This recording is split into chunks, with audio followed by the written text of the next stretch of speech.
হয় আজি আমি ভুক্তভোগী পৰিয়ালৰ ঘৰত কাষত আমি আহিছোঁ আহি পেলাই চাইছোঁ এতিয়ালৈকে বৰমৰীয়া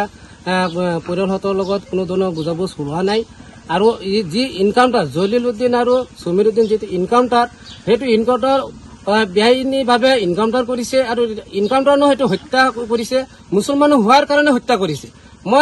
এটা কথা ক'ব বিচাৰিছোঁ অসম চৰকাৰ আৰু অসম আৰক্ষীক মই ক'বলৈ বিচাৰিছোঁ যদি আইনটো আপোনালোকৰ হাতত ল'ব বিচাৰিছে তেতিয়াহ'লে জেল আৰু আদালতো আপোনালোকে কিয় ৰাখিছে আৰু এই জেল আদালত কিয় ৰাখিছে আৰু এইটো যদি আপোনালোকে মুছলমান সংখ্যালঘু মানুহ যদি আপুনি তিল কৈ আপোনালোকে ইনকাউণ্টাৰ কৰিব মাৰি দিব আৰু এই যি ভুক্তভোগী পৰিয়ালক আজিলৈকে কোনো ধৰণৰ বৰমৰীয়া ইয়াত উপস্থিত হোৱা নাই আমি মুছলিম ছাত্ৰসন্থাই তীব্ৰভাৱে ঘূৰণীয়া দিছোঁ আৰু কালিৰ ভিতৰত 10 দিন ভিতৰত হিমন্ত বিশ্ব শৰ্মাই কৈছে যে ইয়াৰ তদন্তত আওতাত আনিব আৰু সঠিক তদন্ত যদি নাহে তেতিয়া আমি জুৰিয়াৰ পৰা আৰু ধগাঁওলৈ ৰেল অৱৰোধ কৰিবলৈ বাধ্য হ'ম হাজাৰ হাজাৰ মানুহক লৈ ৰেল অৱৰোধ কৰিবলৈ বাধ্য হ'ম আৰু মই এটা কথা স্পষ্ট ক'ব বিচাৰিছোঁ যদি অসমত সংখ্যালঘু মানুহে যদি এনেকে তিলকৈ পৰৱৰ্তী যদি ইনকাউণ্টাৰ কৰে তেতিয়াহ'লে এই সম্পূৰ্ণ দায়ী অসম আৰক্ষী আৰু অসম চৰকাৰক আমি দুখীক আমি তেখেতসকলক আমি এইটো কৰিছোঁ বুলি আমি ভাবিম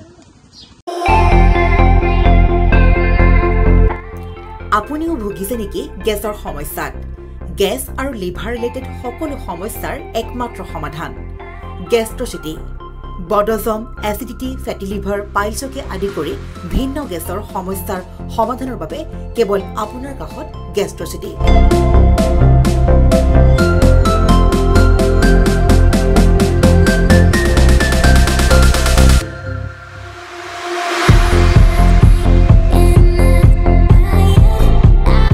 ভিজিট কৰক গেষ্ট্ৰচিটি গুৱাহাটী হাতীগাঁও চাৰিআলি যোগাযোগ নম্বৰ 7577999909